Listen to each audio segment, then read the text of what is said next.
Raghava Lawrence హీరోగా తెరకెక్కిన latest movie Kanchana 3 box office దగ్గర మొదటి రోజు ఊహకందని ఊచకోత కోసింది.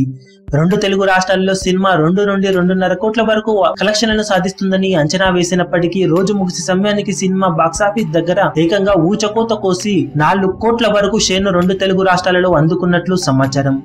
సీడెడ్ లో 86 లక్షలు, కృష్ణాలో 36 లక్షలు, ఈస్ట్ లో 40 లక్షలు, వెస్ట్ లో 30 లక్షలు, ఇలా అన్ని ఏరియాలలో అద్భుతమైన వసూలను సాధించిన ఈ సినిమా తొలి రోజు రెండు తెలుగు రాష్ట్రాలలో ఆల్మోస్ట్ 4 కోట్ల వరకు షేర్ను సాధించిందట. ఫైనల్ కౌంట్ 3.95 కోట్ల నుండి 4 కోట్ల వరకు ఉంటుందని సమాచారం. జెర్సీ సినిమాతో పోల్చుకుంటే ఇది కేవలం 60 లక్షలు తక్కువ మాత్రమే అని చెప్పాలి. జెర్సీ 600 థియేటర్స్ కి పైగా రిలీజ్ అయ్యి 4.65 కోట్ల వరకు షేర్ను సాధించగా ఈ సినిమా కేవలం 400 లోపు థియేటర్స్ లోనే రిలీజ్ అయ్యి మాస్ సెంటర్ లో ఊచకోత కోసి తొలి రోజు రికార్డులను నమోదు చేసింది. తమిళనాడులో తొలి రోజు 10.5 కోట్ల వరకు గ్రాస్ ను వసూలు చేసిన ఈ సినిమా తెలుగు రాష్ట్రాలలో ఓవరాల్ గా 6 కోట్లకు పైగా గ్రాస్ ను వసూలు చేసిందట.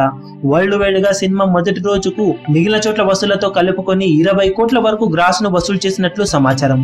దాంతో తమిళ సినిమాల పరంగా ఇది one of the biggest openers లో ఒకటిగా చెప్పుకుంటున్నారు ట్రేడ్ వర్గాలు.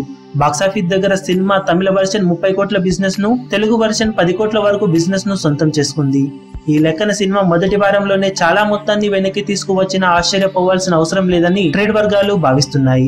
ఇక రెండవ రోజు రెండు తెలుగు రాష్ట్రాల్లో సినిమా ఓపెనింగ్స్ ఏ విధంగా ఉంటాయో చూడాలి. ఈ వీడియో మీకు నచ్చినట్లయితే లైక్ చేయండి, షేర్ చేయండి, ఛానల్ ని సబ్స్క్రైబ్ చేయడం మాత్రం మరవకండి. ఏ చిన్న అప్డేట్ ను మిస్ అవ్వకూడదు అనుకుంటే బెల్ ఐకాన్ ని ప్రెస్ చేయండి. లేటెస్ట్ సినిమా అప్డేట్స్ కోసం, బాక్సాఫీస్ కలెక్షన్స్ రిపోర్ట్స్ కోసం మా అఫీషియల్ యూట్యూబ్ ఛానల్ ను సబ్స్క్రైబ్ చేసుకోండి. ఏ చిన్న అప్డేట్ ను మిస్ అవ్వకూడదు అనుకుంటే బెల్ ఐకాన్ ని ప్రెస్ చేయండి.